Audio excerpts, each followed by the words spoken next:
Olá, muito bem-vindo a mais um Encontro com uma Palavra. Como já disse, eu me sinto sempre muito bem, muito feliz, cada vez que Deus nos dá essa oportunidade de estarmos aqui juntos. Nessa parte do estudo chegamos aos livros 1º e 2º Samuel. Em nosso último encontro tentei dar uma visão geral dos 6 livros históricos do Velho Testamento, que são 1º e 2º Samuel, 1º e 2º Reis e 1º e 2º Crônicas. Eles são chamados livros histórico-literários do reino. Quando estudamos esses livros, devemos procurar entender o conceito do reino de Deus. É muito importante isso para que tenhamos um conceito muito bem definido quando fazemos a leitura do Novo Testamento. É nesses livros, nos livros histórico-literários do reino, que entendemos esse conceito importante do reino de Deus. Quando fazemos a leitura deles, devemos ficar atentos a 2 coisas: exemplos e alertas. Paulo afirmou na 1 Coríntios, capítulo 10, versículo 11, tudo isso lhes aconteceu como exemplos, e essas coisas estão escritas para aviso nosso, para quem já são chegados os fins dos séculos. Por isso devemos sempre procurar saber quais são os exemplos e avisos ou alertas contidos nas narrativas históricas da Bíblia. Encontraremos vários deles nesses livros que estudaremos agora. Eles são história, não folclore. Há muito tempo, 1º e 2º Samuel eram considerados um único livro, assim como 1º e 2º Reis e 1º e 2º Crônicas. Portanto, quando estudamos 1º e 2º Samuel, na verdade, estamos estudando um livro só. No livro de Samuel encontraremos verdades que Deus deseja compartilhar conosco por meio de personagens. Há muitos personagens. Alguns deles servem como exemplos para nós, outros como aviso. Há 3 personagens muito importantes nos livros de Samuel, ou nesse único livro de Samuel. Nos 8 primeiros capítulos do 1º livro de Samuel, lemos sobre a história e o trabalho do homem que deu nome ao livro, o homem chamado Samuel. Ele é um grande exemplo para nós. Deus tem muito para nos ensinar através de sua vida. Nos capítulos 9 e 10, o principal personagem é o primeiro rei de Israel, o rei Saul. A vida de Saul é um alerta e tanto para nós. Quando observamos sua vida de perto e fazemos uma aplicação dela para a nossa própria vida, vemos que Deus está nos alertando. Começando no capítulo 16 de 1 Samuel e indo até o 2º livro de Samuel, o principal personagem é Davi. Davi foi o melhor rei que Israel teve e é um dos principais personagens da Bíblia. Alguns desses personagens foram gigantes espirituais. Certamente Moisés é o primeiro deles, principalmente quando consideramos sua contribuição para o trabalho de Deus. Samuel também é importante, veremos isso daqui a pouco. Davi é um dos personagens mais importantes se considerarmos a sua contribuição para o trabalho de Deus e também a quantidade de espaço nas Escrituras dedicada à sua vida. Lembre-se que no livro de Gênesis, os primeiros 11 capítulos cobrem a história do universo e do planeta e de todos os povos civilizados. Deus achou que era importante que soubéssemos sobre a história do homem, da mulher, a linguagem e muitas outras coisas. Dos capítulos 12 até o 21 de Gênesis, nós lemos a descrição da vida de um único homem, Abraão. Do ponto de vista de Deus, falar sobre Abraão era mais importante do que falar sobre a história do universo e do planeta e sobre todas aquelas coisas contidas nos primeiros 11 capítulos. Parece que o Espírito Santo é muito cuidadoso quanto ao espaço que dá nos registros inspirados a determinados assuntos. Esses personagens bíblicos são muito importantes. Podemos dizer isso dada a quantidade de espaço nas Escrituras dispensada a eles. Quando você olha para Davi a partir dessa perspectiva, percebe a sua importância. Quantos capítulos foram dedicados a contar a vida desse homem chamado Davi? Mas Davi não é importante só porque metade, o livro de 1 Samuel, por exemplo, e todo o livro de 2 Samuel contam sua história. Ele é importante porque escreveu quase metade do livro de Salmos. Esse é o meu livro da Bíblia preferido. Você lê o livro de Salmos com muito maior compreensão e entendimento se tiver lido sobre a vida desse homem que escreveu a maioria dos Salmos. Se você estiver familiarizado com os livros de 1º e 2º Samuel e com o contexto histórico do livro de Salmos, compreenderá melhor a mensagem dos Salmos e poderá fazer uma aplicação devocional para a sua vida com mais facilidade. Você percebe então que Davi é muito importante dado o espaço que lhe foi dedicado nos livros de 1º e 2º Samuel e também no livro de Salmos. Os 3 principais personagens que estudaremos nos livros de 1º e 2º Samuel são Samuel, Saul e Davi. Vamos estudar primeiro Samuel. Os primeiros 8 capítulos do livro de 1 Samuel nos falam sobre esse homem. Seu nome significa ouviu Deus. Toda vez que você vê um nome terminado em El na Bíblia, sabe que esse nome tem alguma coisa a ver com Deus. Por exemplo, Daniel. A palavra em hebraico para Deus era El. Outra palavra era Jeová. O nome ouviu Deus se encaixa muito bem para esse homem Samuel. Ele nasceu porque Deus atendeu a um pedido de sua mãe, que chamava-se Ana, e também é um grande exemplo nas Escrituras. Milhares, talvez milhões de bebês já foram batizados e dedicados a Deus como um exemplo do que Ana fez. Ela era estéril, e naqueles dias acreditava-se que ter filhos era um sinal da bênção de Deus. Ana então suplicou a Deus, buscou sua face e chorou diante dele pedindo um filho. Ela orou com tanto fervor que o velho sacerdote Eli, quando a viu, pensou que ela estivesse bêbada. Ele disse para Ana, pare com essa bebida, mulher. Ana explicou a Eli que não estava bêbada, mas estava apenas pedindo um filho a Deus. O velho sacerdote ficou tão tocado por aquela cena que a abençoou e disse que Deus iria responder à sua oração. E Deus respondeu. Ana concebeu. E depois que Samuel nasceu e foi desmamado, ela o levou ao templo e literalmente o deu para Deus, apresentando-o ao sacerdote Eli. A palavra dedicar significa entregar. Ana literalmente entregou a vida de Samuel, seu filhinho. Samuel nasceu porque Deus ouviu a oração de Ana. O que torna o seu nome ouviu Deus, então, muito bem apropriado.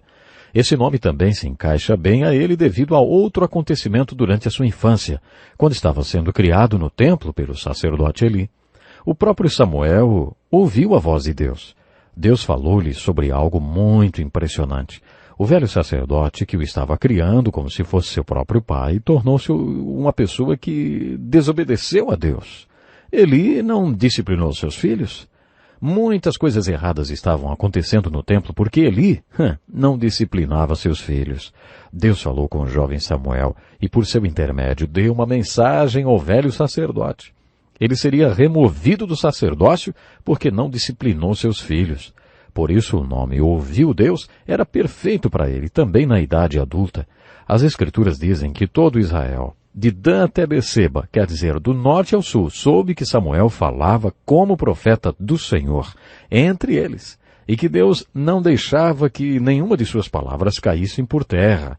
Todo Israel ouviu a palavra de Deus por intermédio de Samuel quando ele iniciou o seu ministério como um grande sacerdote. Assim, por essas 3 razões, ouviu Deus é um nome perfeito para esse homem.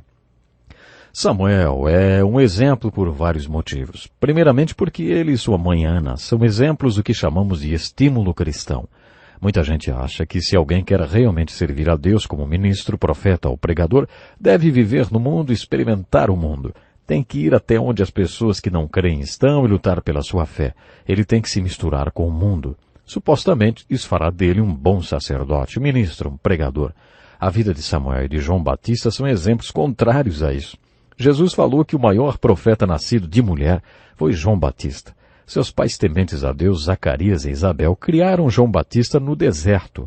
Eles praticamente o incubaram e o nutriram com fé até que ele iniciou seu ministério aos 30 anos de idade. João pregou apenas por 1 ano e meio e ainda assim Jesus disse que ele foi o maior profeta nascido de uma mulher. João foi incubado, não foi exposto às influências do mundo. Ele viveu todo um processo de amadurecimento até que estivesse pronto para o ministério. A mesma coisa aconteceu a Samuel. O velho sacerdote Eli manteve Samuel no templo. Samuel foi educado nas coisas de Deus e na sua palavra desde que era uma criança. Portanto, ele é um bom exemplo do que pode acontecer quando uma criança é criada na fé cristã. A vida de Samuel é um forte argumento para a educação cristã infantil. Kenneth Scott escreveu aquele que eu considero o melhor livro já escrito sobre história da igreja. Ele já foi presidente do Departamento de História da Igreja da Universidade de Yale. Ele diz que pessoas que causaram impacto no mundo por intermédio da Igreja de Jesus Cristo foram, na maioria das vezes, fruto de lares cristãos. Não pense que você precisa ter se envolvido na criminalidade ou ter sido um político corrupto ou outra coisa para ser um eficiente ministro de Cristo. Quando isso acontece é uma exceção, não uma regra. A verdade é que os missionários que alcançam o mundo para Cristo são, na maioria das vezes, fruto de lares cristãos e filhos de missionários. Filhos de missionários cristãos em campos missionários, pelos seus pais missionários em geral, são as pessoas que conduzem o trabalho de Deus hoje. Esses missionários são fruto de uma educação cristã, assim como a de Samuel e de João Batista. Samuel deu uma grande contribuição para o trabalho de Deus. Foi um marco na história dos hebreus. Ele tirou o povo do período de escuridão espiritual, aqueles dias quando os juízes julgavam Israel, os 400 anos vistos no livro de Juízes. Você deve se lembrar que aqueles anos foram um período de escuridão espiritual para o povo de Israel. Não havia liderança. Durante esse período da história dos hebreus, a liderança que existia estava falida. Samuel é considerado por alguns estudiosos como o último dos juízes. Samuel não era só uma combinação de profeta, sacerdote e juiz. Ele também era um líder político. Era como se fosse um Billy Graham como presidente da República. Samuel era um líder espiritual e também político. Ele preparou o terreno para os grandes líderes que o seguiriam, como Davi e alguns dos grandes profetas que nós conheceremos durante o estudo dos livros históricos. Samuel foi o agente que Deus usou para ungir o maior rei de Israel, o rei Davi. Durante toda a sua vida, Samuel foi um grande líder espiritual e político. Conduziu bem Israel até o fim. Muitos dos homens de Deus na Bíblia e também homens da nossa história não são bons líderes até o fim. Eles têm um grande ministério, mas no fim já não são os mesmos. Samuel não. Ele teve sempre a mesma conduta. O segundo personagem enfatizado nesse livro é um homem que se tornou um impressionante alerta para nós, Saul. Saul é uma figura controversa nas Escrituras. O capítulo 9 de 1 Samuel inicia a narrativa sobre esse homem Saul. Havia um homem cujo nome era Quis e que tinha um filho chamado Saul. Lemos que Saul se sobressaía dos ombros para cima em todo o país. Ele era um homem muito alto. E ele era também o mais bonito em todo Israel. Naquele tempo, ser alto era uma grande vantagem. Era muito valorizado. No nosso primeiro contato com Saul, ele não parece ser muito espiritual, não. Os jumentos do seu pai tinham se perdido e o jovem Saul e seu amigo saíram para procurá-los. Mas eles não conseguiram encontrá-los e, quando já estavam prestes a desistir, o amigo de Saul disse: existe nessa região um profeta que pode responder a qualquer pergunta. Por que não perguntamos para ele onde os jumentos estão? Então eles foram até Samuel para que ele desse o paradeiro dos jumentos. As Escrituras relatam que um dia antes Deus já tinha falado para Samuel: amanhã, a estas horas, um jovem da tribo de Benjamim virá até você. Eu quero que você o unja como o rei de Israel. Samuel, portanto, já sabia que Saul estava para chegar. Quando Saul chegou no lugar onde o profeta estava e já estava pronto para perguntar onde estavam os jumentos, levou um grande susto. Samuel já sabia quem era Saul e estava esperando por ele. Ele convidou Saul para um banquete, ofereceu a ele um pedaço especial de carne e disse: eu preparei essa ceia para você. Já estava te esperando. A propósito, não se preocupe com os jumentos. Toda a riqueza de Israel será sua agora. A resposta de Saul foi uma frase que nós já conhecemos. Desculpe-me, mas eu sou da tribo de Benjamim, a menor de Israel. Minha família é a de menor prestígio em toda a tribo. Eu acho que você pegou o homem errado. Isso não lhe parece familiar? Muitos líderes, quando foram chamados, se sentiram assim. Ei, você pegou o homem errado. Eu não sou ninguém. Sou um zero à esquerda. Sou o mais fraco de todos. Foi isso que Gideão disse. Foi isso que muitos deles disseram, inclusive Moisés. Mas essa atitude tem um lado positivo. Você se lembra da guerra civil que houve, relatada no final do livro de Juízes? Pois é, a tribo de Benjamim lutou contra todas as outras tribos e quase acabou com todas elas. Então Deus interviu a favor dessas outras tribos.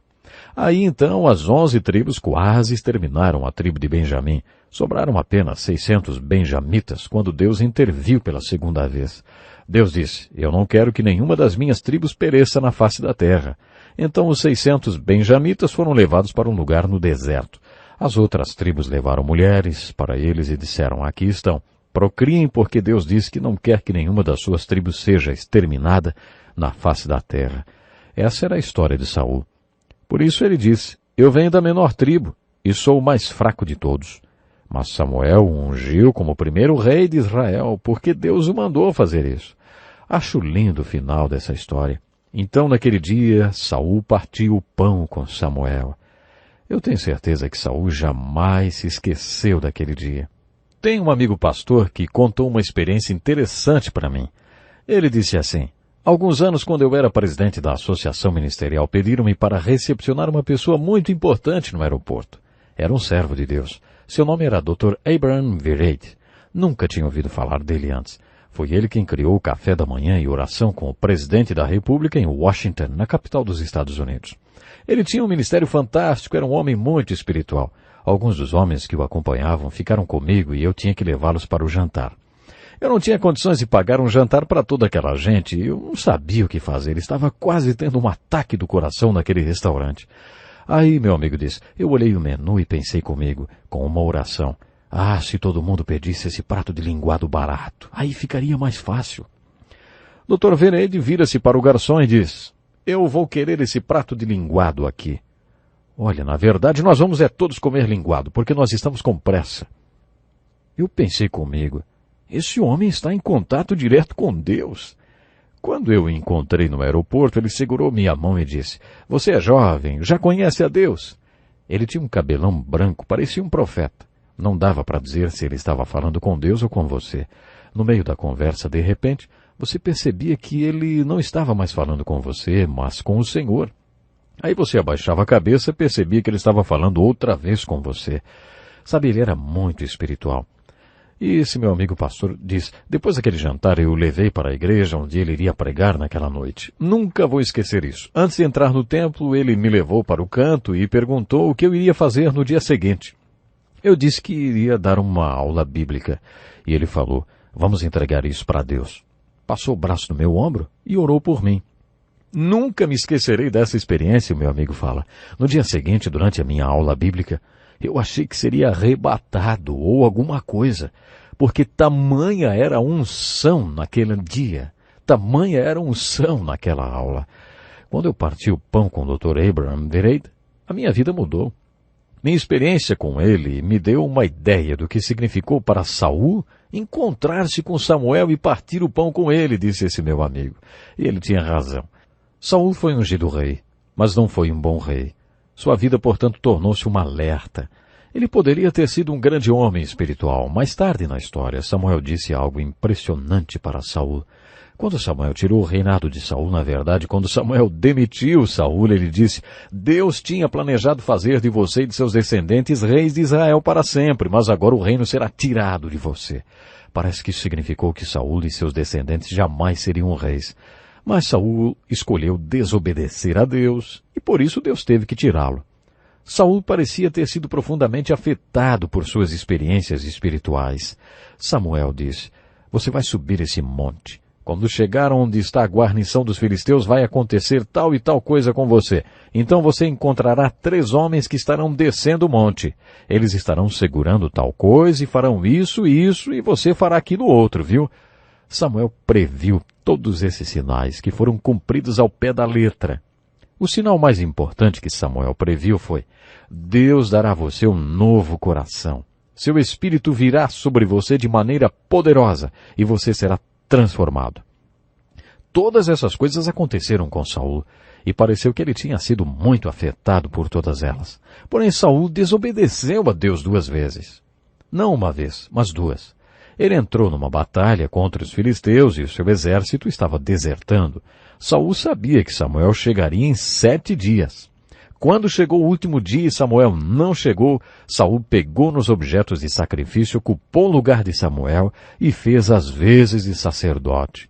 Quando Samuel chegou, ficou muito chateado com Saul. Tudo isso está registrado no capítulo 13 do primeiro livro de Samuel. Foi aí que pela primeira vez nós ouvimos falar de Davi. Samuel disse a Saul, seu estúpido, você desobedeceu a Deus. Deus tirará o reino de você e dará um homem que tem o coração segundo o coração de Deus e que faria a vontade dele. Ele já achou esse homem que é melhor do que você. Essa é a primeira vez que ouvimos falar de Davi. Davi era esse homem, segundo o coração de Deus, que faria a vontade dele. Parecia que Deus tinha dado a Saul uma segunda chance, e aí Saul desobedeceu a Deus pela segunda vez. Ele recebeu ordens de combater os amalequitas e exterminá-los totalmente. Ele teria que destruir tudo, todo o povo e todo o despojo. Ficou bem claro, bois, ovelhas, camelos, jumentos, tudo. Mas quando o exército de Saul conquistou os amalequitas, ele e seus homens ficaram com o melhor de tudo para eles. Então Deus apareceu a Samuel e disse: Eu me arrependo de ter feito de Saul rei. Ele me desobedeceu outra vez. Você tem que tirá-lo. Quando Samuel ouviu isso, chorou a noite toda diante do Senhor. Então, logo cedo, foi encontrar-se com Saul. Parece haver um certo humor na Bíblia. Por exemplo, quando Samuel encontrou Saul, Saul disse: Fiz o que Deus me mandou fazer. Então Samuel disse: Então que balido de ovelhas é esse que eu estou ouvindo e que mugido de bois é esse, hein? O que significa isso? Saul respondeu: Nós planejávamos sacrificá-los a Deus. Seguiu-se então um dos trechos mais incríveis da Bíblia. Samuel disse a Saul: Tem Deus mais prazer em ofertas queimadas e em sacrifícios do que em que o obedeçam? Obediência é melhor do que sacrifícios. Ele está muito mais interessado em que você o escute do que na sua oferta de carneiros. A rebelião é como o pecado de feitiçaria, e a teimosia é tão ruim como a idolatria. Nesse ponto Saul confessou: Pequei. E disse mais: Mas Samuel, Deus vai me perdoar. Por favor, venha adorar comigo e mostrar ao povo que está tudo bem entre nós. Samuel disse: Não adianta. Você rejeitou as ordens de Deus e Deus rejeitou você. Quando Samuel virou-se para sair, Saul agarrou seu manto, que chegou a se rasgar. Então Samuel disse: Da mesma maneira Deus vai rasgar de você o reino e vai dá-lo a outro que fará toda a vontade de Deus. Depois disso iniciou-se a decadência de Saul. A vida de Saul é um alerta para nós. Sabe, no primeiro livro de Samuel aprendemos uma palavra, Icabode, que significa foi-se a glória. Parece que nos tempos do Velho Testamento o Espírito do Senhor vinha sobre as pessoas como veio sobre Sansão, mas muitos deles desobedeceram e perderam a glória de Deus. Nós vamos continuar no próximo programa, portanto esteja conosco. Este é um estudo escrito pelo Dr. Dick Woodward, na voz do pastor Edson Bruno. Até o nosso próximo encontro com a palavra.